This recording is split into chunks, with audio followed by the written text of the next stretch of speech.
Hello and welcome back to another video. In this problem, we're given a table which is showing the results of a survey in which tablet users were asked how often they would watch advertisements in order to access streaming content for free. Based on the table, which of the following is closest to the probability that a tablet user answered always based on the given that the tablet did not answer never? So we are looking for the probability that they answered always.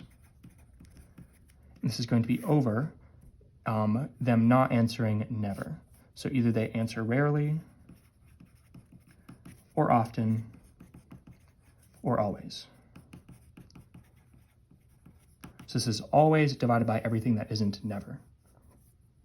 So always is 30.9%.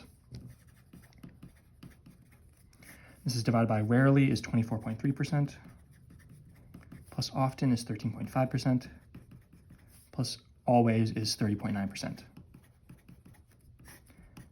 And we are just looking for the probability. All of these percent units are going to cancel away.